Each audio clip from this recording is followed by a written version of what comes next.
Livro dos Atos, capítulo 13. Nós vamos ler a partir do verso 15 até o final do capítulo. Gostaria que você prestasse bastante atenção na leitura e depois permanecesse com sua Bíblia aberta. E, se possível, anotasse aquilo que você tirar de aplicação para você. Amanhã, na prova do almoço, o sermão está lá também, lá no canal do YouTube, você pode acessar. Diz assim a palavra do Senhor: depois da leitura da lei dos profetas, os chefes da sinagoga mandaram dizer-lhes: irmãos, se vocês têm alguma palavra de consolo para o povo, falem. Paulo, levantando-se e fazendo com a mão sinal de silêncio, disse: israelitas e todos vocês que temem a Deus, escutem. O Deus do povo de Israel escolheu os nossos pais e exaltou o povo durante sua peregrinação na terra do Egito, de onde os tirou com braço poderoso. Suportou os maus costumes do povo durante os 40 anos no deserto, e havendo destruído 7 nações em Canaã, deu essas terras como herança ao seu povo. Tudo isso levou cerca de 450 anos. Depois disso, lhes deu juízes até o profeta Samuel. Então eles pediram um rei, e Deus lhes deu Saul, filho de Quis, da tribo de Benjamim, e isso durante 40 anos. E tendo tirado Saul, levantou-lhes o rei Davi, do qual também, dando testemunho, disse: achei Davi, filho de Jessé, homem segundo o meu coração, que fará toda a minha vontade. Da descendência deste, conforme a promessa, Deus trouxe a Israel o Salvador, que é Jesus. Antes da manifestação dele, João pregou com o batismo de arrependimento a todo o povo de Israel. Quando João estava completando a carreira, disse: quem vocês pensam que eu sou? Não sou aquele que vocês esperam, mas depois de mim vem aquele de cujos pés não sou digno de desamarrar as sandálias. Irmãos, descendência de Abraão e todos vocês que temem a Deus, a nós foi enviada a palavra dessa salvação. Pois os moradores das autoridades de Jerusalém, não conhecendo Jesus, nem as palavras dos profetas que são lidas todos os sábados, cumpriram as profecias quando condenaram Jesus. E embora não achassem nenhuma causa de morte, pediram a Pilatos que ele fosse morto. Depois de cumprirem tudo o que estava escrito a respeito dele, tirando-o do madeiro, puseram-no em um túmulo. Mas Deus o ressuscitou dentre os mortos. E durante muitos dias ele foi visto pelos que o tinham acompanhado da Galiléia para Jerusalém, os quais são agora suas testemunhas diante do povo. E nós anunciamos a vocês o evangelho da promessa feita aos nossos pais, como Deus a cumpriu plenamente a nós, seus filhos, ressuscitando Jesus, como também está escrito no Salmo número 2: você é meu filho, hoje eu gerei você. E quanto ao fato de que o ressuscitaria dentre os mortos, para que jamais voltasse à corrupção, Deus o expressou dessa maneira: e cumprirei a favor de vocês as santas e fiéis promessas feitas a Davi. Por isso também diz em outro salmo: não permitirás que o teu santo veja corrupção.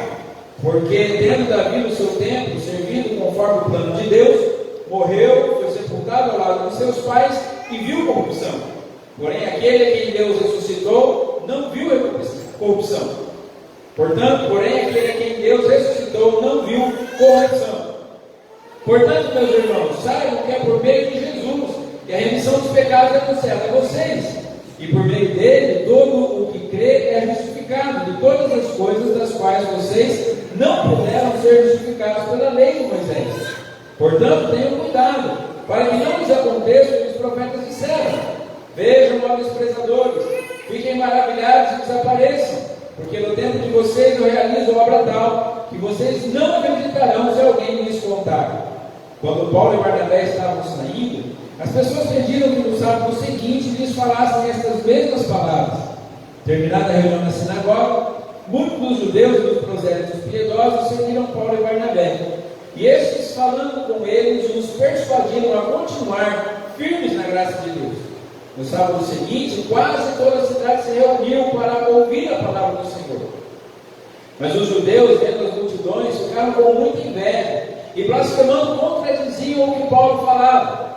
Então Paulo e Barnabé, falando ousadamente, disseram: era necessário pregar a palavra de Deus primeiro a vocês, Mas como vocês a rejeitam e se julgam indignos da vida eterna, eis que nos voltamos para os gentios, porque o Senhor assim nos determinou. Eu coloquei você como luz dos gentios, a fim de que você seja para a salvação até os confins da terra.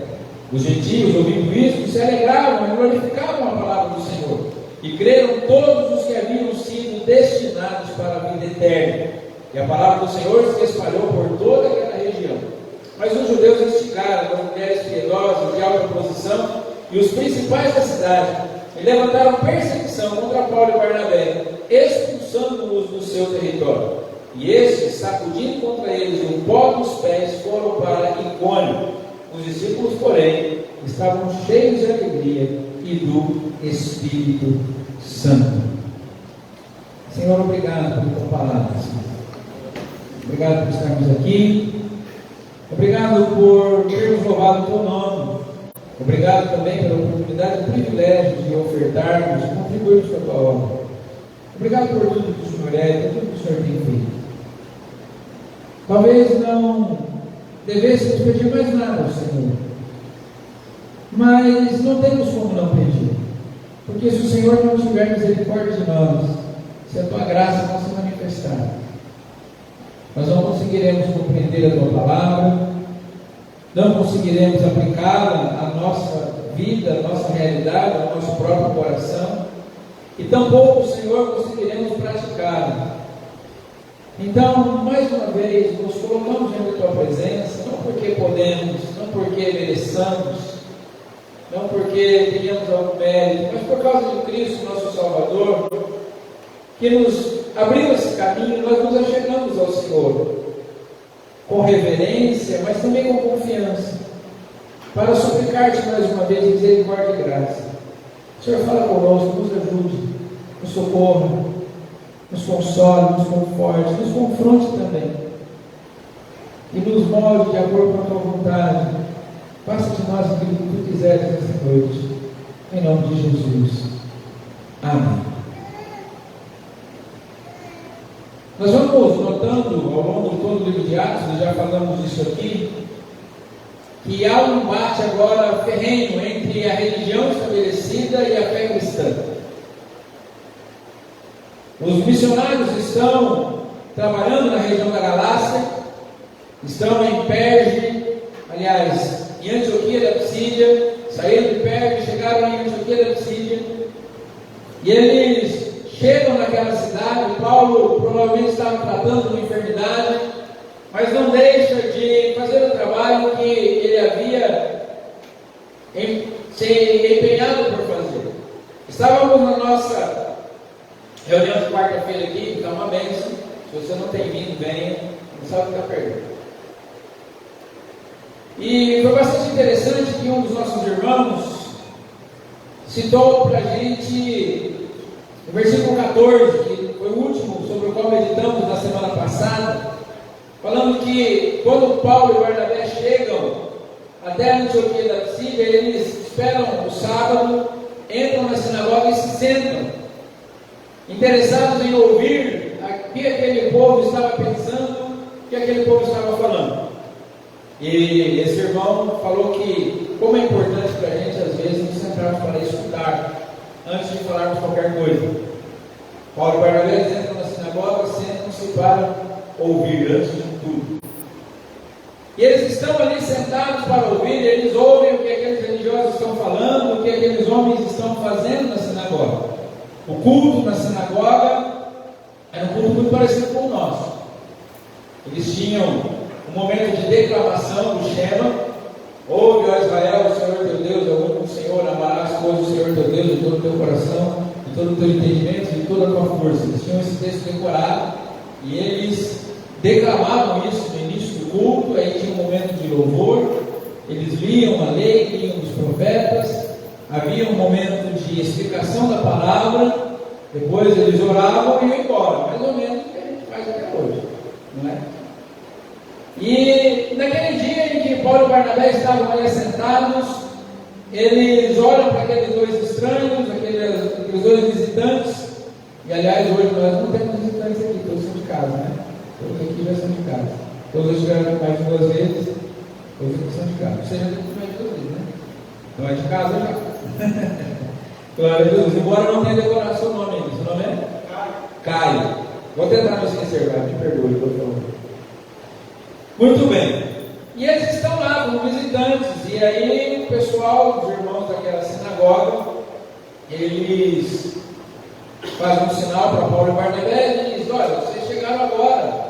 Se vocês têm alguma palavra de consolo para nós, se vocês têm algo que possa nos consolar, se vocês sabem de alguma coisa que nós ainda não sabemos, não é? Então, tragam uma palavra de consolo para o nosso coração. Nós precisamos ouvir. Precisamos estar atentos àquilo que Deus quer falar conosco. E aí então o apóstolo Paulo ele começa a falar em nome da equipe toda, não é? De repente, quando eles dizem assim: olha, se vocês, irmãos, têm alguma coisa para falar que nos console o coração, digam. Talvez o João Marcos olhou para o Barnabé e falou assim: fala você. Aí o Barnabé de repente olha para o Paulo: Paulo, e aí? E o Paulo: Barnabé, você quer falar hoje? Não, Paulo, fala você. E aí o Paulo se levanta e o Paulo começa a falar.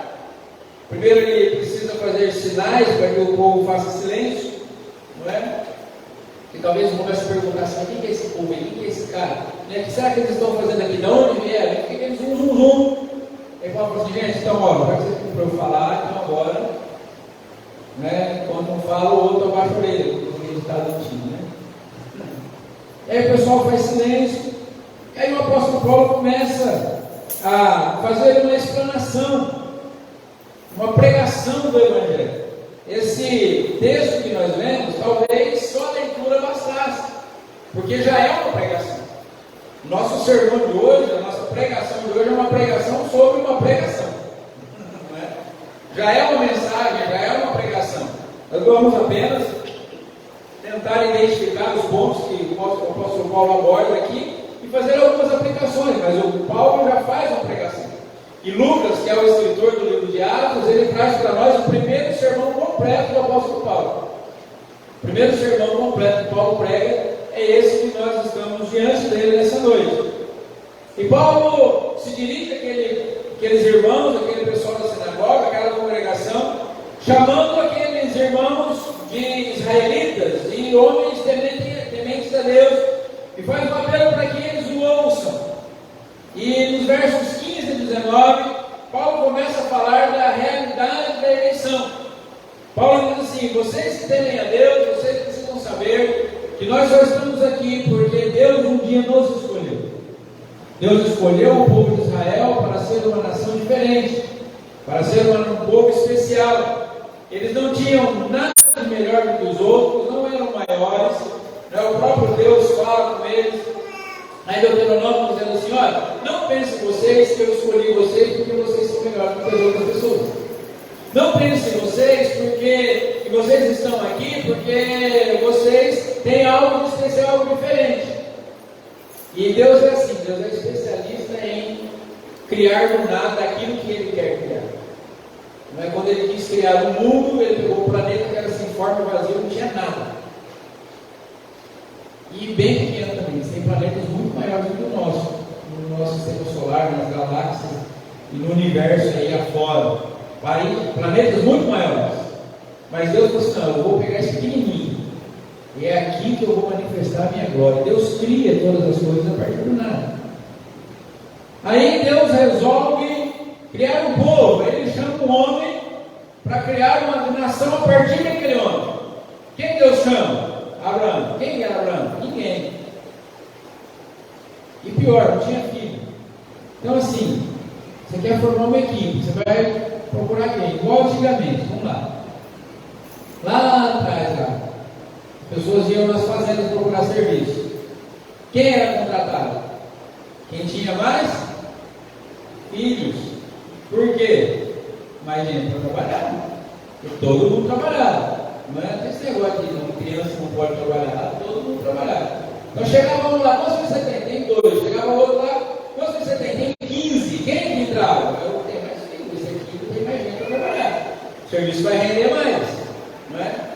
Aí Deus quer formar um povo. Quem me chama? Abraão. Quantos filhos você já tem, Abraão, para a gente começar um povo? Nenhum. Ué, Abraão é nenhum. Mas e aí, quando você vai começar a ter filho? Não vou começar a ter filho. E eu já tenho 90 anos, não é? Então, não dá. 75 anos tinha Abraão, quando Deus chama ele. O cara com 75 anos, sem filhos, é uma mulher estéril. Mas Deus vai lá, pega o Abraão e fala assim: não, é com você que eu vou começar. Eu vou começar com você. E vai ser através de um filho teu que eu vou fazer de você uma nação diferente, uma nação especial. E aí Deus vai fazendo assim, Deus fala para Israel: se vocês não tinham nada de melhor do que os outros, mas eu escolhi você. Se você está aqui hoje ouvindo a palavra de Deus, sabe o que você tem de melhor do que alguém que está perdido, debaixo de um viaduto agora, drogado? Absolutamente nada. Porque nós estamos aqui por causa da misericórdia e da graça de Deus. Só por causa disso. Ah, pastor, mas eu fiz a minha parte. Jesus te capacitou para fazer a sua parte. O Espírito Santo trouxe aqui. Nós só estamos aqui porque o Senhor nos trouxe. E Paulo começa a falar isso para eles: olha, o Deus de Israel escolheu vocês, Ele abençoou vocês na terra do Egito, porque nós chegamos no Egito, nós éramos 70 pessoas, era Jacó e a família dele, não tinha mais ninguém. Mas aí Deus fez a gente prosperar, e a gente aumentou, em 400 anos éramos quase 2 milhões de pessoas, e aí Deus conduziu a gente no deserto, Deus nos introduziu na terra prometida, nos deu juízes, nos deu reis, e dos reis Deus levantou um especial, Davi, um homem segundo o coração dele. Então assim, nós somos quem somos por causa da graça de Deus, por causa da eleição de Deus. Deus nos escolheu. O salmista escreve dizendo que antes que nós fôssemos uma substância ainda informe, Deus já nos conhecia, Deus já nos formou no ventre da nossa mãe e escreveu no livro dele cada um dos nossos dias antes que qualquer um deles existisse. Deus está no controle da nossa vida. Se você está aqui, sabe que você é alguém que Deus escolheu, alguém que Deus elegeu, alguém que Deus decidiu. Deus é bom, amém? Deus fala para ele da realidade dessa eleição. E ele fala assim, Paulo fala para ele da realidade dessa eleição de Deus sobre eles, e fala a respeito de Davi, fala que na descendência de Davi veio Jesus. E falando sobre isso, Paulo continua dos versos 20 ao verso 22, falando que Deus está no controle da história. Ele fala assim: olha, Jesus nasceu, Ele era o Messias, o nosso Salvador. As pessoas não reconheceram Ele como Salvador e achavam que Ele era alguém subversivo, alguém que queria contaminar a religião estabelecida, e condenaram Jesus, e mataram Jesus, crucificaram Jesus, sepultaram Jesus, mas eles estavam fazendo exatamente o que Deus havia determinado que eles deveriam fazer. Absolutamente tudo já estava escrito, tudo já estava determinado. Deus tem o controle da história nas suas mãos. Paulo começa a falar para aqueles homens: olha, tudo aquilo que aconteceu com Jesus, os profetas já disseram que ia acontecer, e foi exatamente o que Deus tinha pré-determinado. Enquanto os religiosos estavam achando, estavam abafando o movimento de Cristo, estavam derrotando Jesus, estavam silenciando Jesus, eles estavam exatamente andando na linha que o Senhor havia traçado para eles andarem. Deus não escreve certo por linhas tortas. Deus tem uma linha certa e faz com que todos andem de acordo com a vontade dele e para a glória dele. Deus está no controle da história, irmãos. Por mais maluco que esse mundo possa parecer, por mais atrocidades, tragédias e crimes hediondos e desgraças que a gente possa ver as pessoas praticando no mundo, Deus está no controle absoluto da história. Ele governa o universo. Ele governa esse mundo. Ele conhece o dia que esse mundo foi criado. Ele sabe até quando vai durar. Porque isso aqui tudo tem um fim também. Tudo isso aqui vai acabar um dia. Tudo isso aqui terminará um dia. E nós estamos falando hoje de manhã um pouco sobre isso. Sobre o que nós estamos construindo nesse mundo. Porque enquanto nós vivemos aqui, nós precisamos construir coisas que nós precisamos para sobreviver, mas precisamos muito mais construir coisas que ficarão para a eternidade. O pessoal conhecido nosso, amigo nosso, disse esses dias assim: não vamos mais ficar construindo muita coisa que a gente não precisa nesse mundo, porque Jesus vai vir buscar isso, vai ficar tudo aqui para pegar fogo. A gente não pode ficar perdendo tempo com essas coisas. É importante trabalhar, é importante crescer, é importante se desenvolver, é importante estudar, tudo isso para glorificar o nome do Senhor. Mas o nosso coração não pode estar nesse mundo. Porque tudo isso aqui um dia vai acabar, isso aqui é tudo finito. Se não acabar com a volta de Jesus, vai acabar para mim e para você, a gente vai partir e vai deixar tudo aqui. Se não acabar com a volta de Jesus ou com a nossa morte, vai acabar porque acaba mesmo. Os carros se deterioram, as roupas se deterioram, as casas se deterioram, tudo se deteriora nesse mundo. Jesus disse que a traça e o ferrugem consomem, os ladrões minam e roubam. Então, Deus está, Paulo começa nesses versos 20 a 22, ele fala assim, gente, esse Jesus, ele veio, e as pessoas acharam que estavam matando Jesus, mas estavam fazendo exatamente o que Deus tinha para ele terminar. Deus está no controle da nossa vida, amém? Na sequência dos versos 23 a 36, espero que você esteja aí acompanhando, você pode acompanhar na sua Bíblia. Paulo começa a dizer que Deus não só está no controle da história, mas Ele também está no controle da eternidade. Porque Ele diz que os homens realmente mataram Jesus, os homens crucificaram Jesus, sepultaram Jesus, mas Deus ressuscitou dentre os mortos. E Deus ressuscitou Jesus, porque Ele não poderia ver corrupção. E aí ele fala assim, porque Davi escreveu a respeito de Jesus, dizendo que ele não permitiria que o seu santo visse a corrupção. A corrupção aqui é a deterioração do corpo, essa corrupção que a gente está vendo lá toda hora. A corrupção moral, corrupção política, corrupção financeira, corrupção social, mas é a corrupção física, a deterioração do corpo, a decomposição que acontece no dia que a gente nasce. No dia que a gente nasce, a gente começa a se decompor. Esse processo é mais acelerado pela morte. Mas a gente já vai se decompondo ao longo do tempo. Por mais que a gente se cuide, os sinais são inevitáveis. Algumas pessoas tentam frear demais os sinais da decomposição, e fica ridículo, fica muito feio. É melhor ter esse com saúde. Mas assim, Paulo fala para aqueles irmãos da sinagoga, ele diz assim, Deus está no controle da história, mas Deus também está no controle da eternidade. Davi morreu. E ele viu a corrupção. O túmulo de Davi deve estar em algum lugar lá em Israel. E os ossos dele estão lá, o corpo se deteriorou, mas Jesus não. E o Santo, o Cristo, ele ressuscitou. E ele andou durante 40 dias com muitas pessoas, muitos o viram, e ele subiu aos céus, e de lá ele governa a eternidade, ele governa o mundo, ele governa o universo, e ele está presente, e ele está conosco, e ele é o Deus presente, ele é aquele que está no controle absoluto de todas as coisas, e ele é aquele que pode justificar o homem, é o único justificador, é o único que pode perdoar pecados, porque o apóstolo Paulo, trabalhando aí agora nos versos 37 até o 41, ele fala que era necessário que Jesus morresse e Jesus ressuscitasse para poder justificar o homem, porque somente através de Cristo Deus pode perdoar os nossos pecados. Sacrifícios não são suficientes.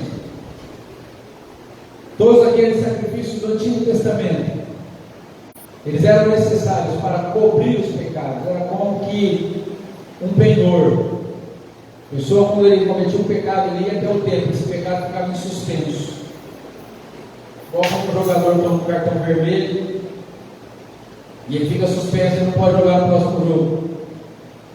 Aí então o time entra com um pedido de efeito suspensivo do cartão. Aí o cartão é suspenso até que o jogador possa ser julgado no tribunal. Enquanto não sai a sentença, ele pode jogar no próximo jogo.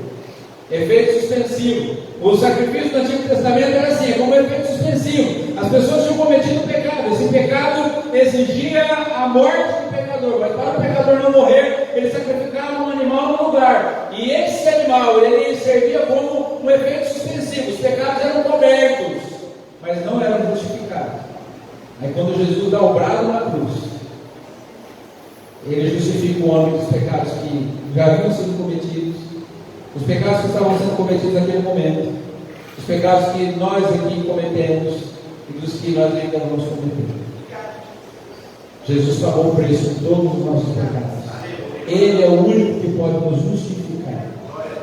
Porque aqueles homens, eles criam que, obedecendo a lei, obedecendo os mandamentos, eles se tornavam justos diante de Deus. E Paulo fala assim: vocês não estão justificados. A lei, ela não justifica ninguém, pelo contrário. A lei, ela simplesmente serve para nos mostrar o quanto somos transgressores.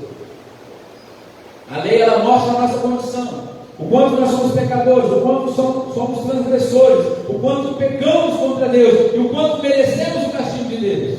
E quando nós olhamos para os mandamentos do Senhor, e quando nós percebemos que não conseguimos obedecê-los todos, nós precisamos correr para Cristo e clamar por sua graça e por sua misericórdia. E Ele é aquele que nos justifica, Ele é aquele que nos limpa, Ele é aquele que nos lava, porque somente nele encontramos o perdão dos nossos pecados. E Paulo então deixa essa mensagem que somente em Cristo eles poderiam ser justificados diante de Deus. E aí nos versos 42, 44, 42 ao 44, no 48 e no 52, muitas pessoas ouvem aquela mensagem e ficam muito felizes. Alguns judeus se convertem a Cristo. Alguns se alegram por saberem que todo aquele sacrifício, toda aquela luta, toda aquela dificuldade para parecer santo diante de Deus não era suficiente. Mesmo sendo judeus, mesmo sendo filhos da aliança, mesmo fazendo parte do povo escolhido, eles ainda se sentiam com o peso do pecado nas suas costas, carregavam um fardo imenso, porque não conseguiam se livrar do seu pecado, e eles ficam felizes por causa disso. Outros gentios que não eram do povo eleito, não eram do povo da lei, não eram do povo da aliança, mas que também estavam ouvindo essa mensagem e tiveram a oportunidade de também ter essa porta da salvação aberta, também ficaram muito felizes. Os corações se quebrantaram, os corações se dobraram, eles se renderam, ficaram muito felizes e quiseram conhecer a Deus cada vez mais, e estavam jubilosos na presença do Senhor. Mas como nem tudo sai como a gente gostaria, nos versos 45 a 47, nos 50 e nos 51, tem também a reação daqueles que resolvem endurecer os seus corações. E eles falam assim: não, esse negócio de confiar em Jesus está por fora. A gente confia naquilo que a gente sempre creu até hoje, naquilo que a gente sempre fez, e a gente é bom mesmo e não precisamos desse Jesus não, eu dou conta sozinho. A gente dá conta sozinho e não vem aqui querer bagunçar o nosso ambiente não. E eles endurecem o coração, eles ficam com inveja daqueles que estão se convertendo, eles começam a causar um tumulto entre os membros da sinagoga e até entre a sociedade civil, começam a levantar falsidades contra os missionários e os expulsam de lá. Endurecem o coração, rejeitam a palavra. Quem em sã consciência rejeitaria a mensagem de salvação do Evangelho, a mensagem de esperança que está em Cristo Jesus? Eles rejeitaram. A religião rejeitou. A religião sempre rejeita. A religião é meritória. Na religião você precisa de mérito. Religião é assim: ou você faz ou você está fora. Se você consegue, você é bom. Se você não consegue, você não serve para estar com a gente. Porque a religião é meritória. Deus tem que me abençoar porque eu faço a minha parte. Eu sou bom, eu sou melhor que as outras pessoas. O melhor exemplo disso é a oração que Jesus cita numa parábola que ele conta sobre o fariseu e o publicano. Essas pessoas que endureceram o coração e não quiseram aceitar a mensagem do Evangelho é aquele camarada que entrou no templo e disse assim: ó Senhor, graças te dou porque eu não sou como os demais homens, blasfemos, adúlteros, pecadores, mentirosos. E aí tinha um publicano lá perto e falou assim: eu não sou nem com esse publicano aí, ó. Eu sou bom, eu sou o cara. Então eu te agradeço porque o Senhor me fez melhor que as outras pessoas. Jesus disse que esse homem estava orando de si para si mesmo. Deus não estava nem prestando atenção na sua oração. Mas aí Jesus fala de um camarada que era publicano, era alguém que ninguém gostava dele, ele tinha que receber o dinheiro dos judeus e mandar para os romanos. Jesus fala que ele não conseguia nem erguer a cabeça, não tinha coragem nem de levantar os olhos. E diz o texto que ele batia no peito e falou assim: Senhor, você é propício a mim, eu sou pecador, eu preciso de ajuda. A religião, ela rejeita a graça de Cristo, porque eles querem dar conta com a força do próprio braço, com a justiça própria. Mas aqueles que abraçam a fé em Cristo sabem que não podem, mas sabem também que podem contar com a graça, com a misericórdia de Deus. Sabem que Jesus morreu por eles, porque eles não poderiam pagar o preço dos seus pecados. E aí fica de aplicação para a gente, e que nós precisamos entender de uma vez por todas, olhando essa mensagem aqui do apóstolo Paulo, é que a única esperança de salvação para o ser humano é Cristo. Sem Ele, todos estão eternamente perdidos, ainda que sejam religiosos fervorosos. Você pode amar a religião, você pode fazer tudo que a religião manda, você pode fazer tudo certo, fazer nada errado. E se você não crê em Jesus como seu Salvador, você está perdido. Os ambientes religiosos estão cheios de pessoas que fazem tudo que a religião ensina e estão aguardando única e constantemente a hora de ir para o inferno, porque não entregaram sua vida a Cristo, não confiam em Jesus. Não oram todos os dias e falam: Senhor, tem misericórdia de mim. A religião ensina a gente a cantar: segura na mão de Deus e vai. O Evangelho mostra para a gente: suplique a Jesus que segure na sua mão e não deixe você cair. Ao contrário, porque se depender de mim para segurar na mão de Deus, eu sou o mesmo. Mas se o Senhor Jesus estiver segurando as minhas mãos e me levando para onde Ele quiser, eu sei que eu não vou conseguir fazer a força que Ele precisava, mas a força dele é suficiente. E Ele me conduzirá para onde Ele quiser. Essa é a nossa lição. Podemos ser os religiosos mais fervorosos do mundo, mas se não confiarmos em Cristo, estaremos totalmente perdidos. E o desafio para nós, diante disso tudo, é de que lado que a gente quer ficar. Porque esse texto mostra exatamente os dois lados: o lado dos quebrantados e o lado dos endurecidos. O lado daqueles que se alegram pela salvação oferecida por Jesus e se entregam a Ele, e o lado daqueles que continuam confiando na sua religiosidade e na sua justiça própria. Que lado é o nosso? Que lado você está? Que lado eu estou? Porque essa religiosidade, irmãos, ela quer todo o tempo nos seduzir. Às vezes a gente olha esse pessoal aqui lá da Antioquia, da simplesmente piscar ignorante. E a gente não olha para o nosso próprio coração, às vezes fala assim: eu sou igualzinho. Eu sou assim.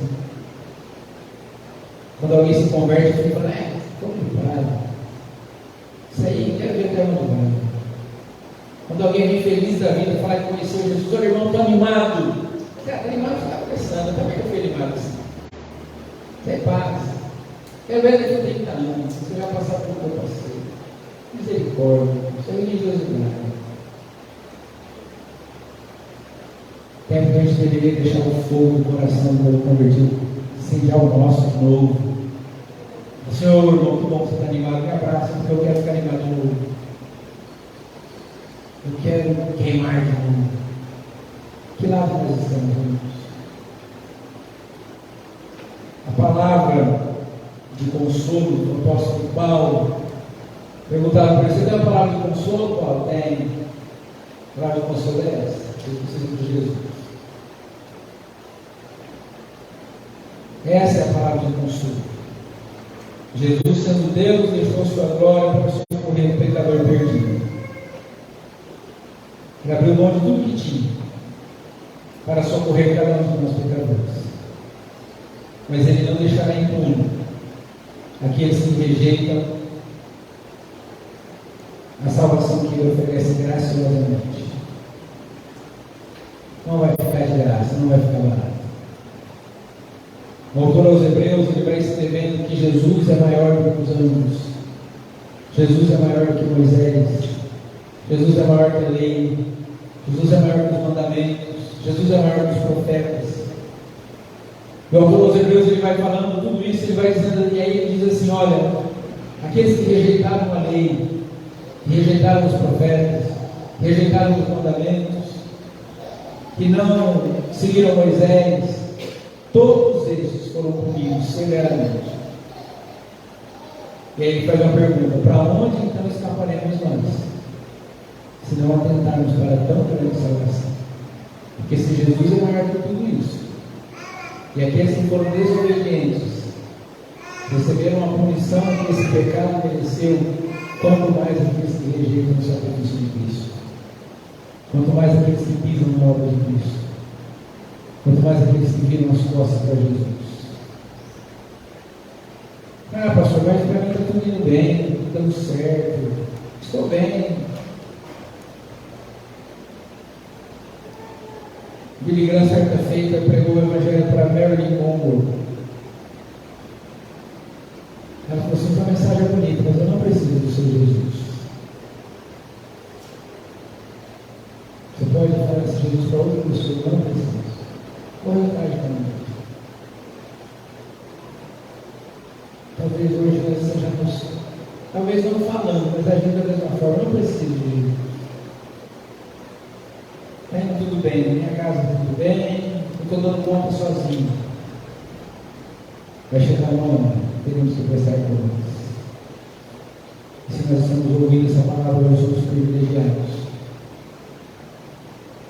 Quem tem ouvidos, ouça o Espírito de Deus. Se hoje ouvirmos a voz do Espírito, não endureça o coração de vocês. Diz a palavra do Senhor. A salvação está à disposição de todos aqueles que quiserem. Aqueles que não têm religião podem confiar em Jesus e ser salvos. Aqueles que têm religião devem entregar sua vida a Cristo também.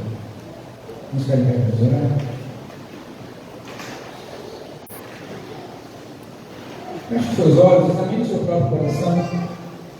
Faça-se essa pergunta: quem sou eu nessa história? De que grupo eu faço parte? Feche os seus olhos agora. Fale com Deus por um instante. Se você faz parte daquele grupo dos gentios que nunca tinham ouvido o Evangelho, ficaram felizes porque ouviu o Evangelho, aproveite e entregue a vida a Cristo, se você ainda não fez. Diga: Senhor, eu estou feliz por saber que o Senhor é o meu Salvador. Eu quero entregar a minha vida ao Senhor. Eu quero ser salvo. Eu quero viver essa leveza de saber que eu não sou bom o suficiente, não tenho força suficiente, não tenho capacidade, mas que o Senhor me ama. Mesmo sabendo quem eu sou, e quer perdoar os meus pecados, escrever o meu nome no livro da vida e me levar salvo para a eternidade.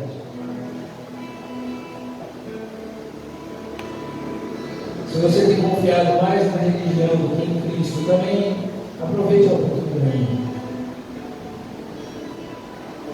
Não saia desse lugar sem clamar pela misericórdia e a graça de Jesus. Você que acompanha a gente à distância, se você estiver ouvindo essa mensagem, não entregou ainda a sua vida para Jesus, entregue. Jesus é mais importante do que a sua religião. Só Ele pode te salvar, a religião não pode. Se a religião pudesse salvar o homem, Jesus não precisaria ter vindo. Era só cada um ter uma religião e estava tudo certo. Ah, Senhor, precisamos da tua misericórdia e da tua graça. Precisamos ao Senhor o socorro, Senhor. Que bom que o Senhor nos enviou essa palavra de consolo hoje. Porque talvez alguém aqui esteja sentindo o peso da religião nas costas, sentindo o peso de não conseguir fazer aquilo que deveria fazer, sentindo o peso de não ser perfeito, sentindo o peso de cair sempre nos mesmos pecados, sentindo culpa, porque tem vivido apenas uma religiosidade, não tem sentido alegria de servir ao Senhor. Tem tentado a todo custo fazer aquilo que a religião pede, mas não tem conseguido frustrado, às vezes pensando em desistir, desanimado. Ah, Senhor, que misericórdia. Talvez outros, ó Senhor, não sentem o peso da culpa porque não conseguem ser religiosos o bastante, mas sentem o peso da culpa do pecado. Não tem religião, mas também sabe que está totalmente perdido, sem direção ao Senhor. Senhor, eu te peço, Pai, derrama graça sobre nós nesse noite, para que possamos reconhecer-te como único e suficiente Salvador da nossa vida, para que possamos confiar somente no Senhor,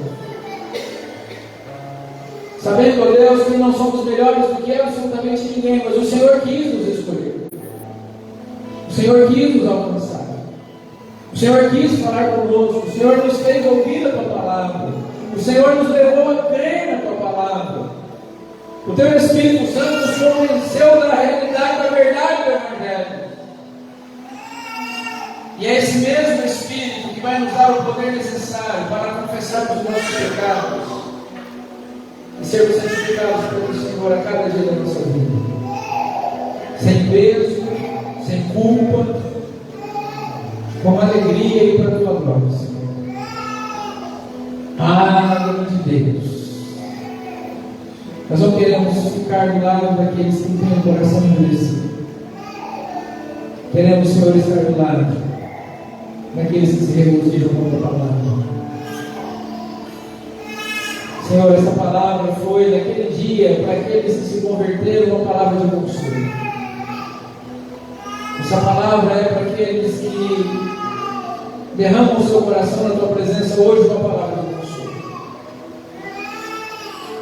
Mas essa mesma palavra, Senhor, para aqueles que estavam com os corações endurecidos, foi uma palavra de morte, uma palavra de condenação, uma sentença, Senhor. Foi uma palavra de maldição. E a Tua palavra nos diz que o Evangelho tem cheiro de vida para aqueles que se salvam, mas tem cheiro de morte para aqueles que se perdem. Tem misericórdia de nós, Senhor, para que o Evangelho seja para nós, Senhor, o perfume agradável de Cristo, nosso Salvador, e que possamos nós também exalar o perfume de Cristo por onde andarmos. Obrigado por esse tempo na Tua presença, Senhor. Obrigado por nos permitir adorar o Teu nome. Leva-nos debaixo da Tua graça. Obrigado por falar conosco.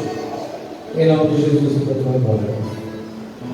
E agora, queridos, que a graça do Senhor Jesus, o amor de Deus, nosso Pai, e a comunhão e as consolações do Espírito Santo estejam com todos vocês, com toda a igreja do Senhor Jesus, aonde quer que ela esteja, e aqueles que vão morar no céu, digam amém. Amém. Deus abençoe a todos, semana de bênção, em nome de Jesus. Você pode se assentar, tenha um momento de oração de gratidão.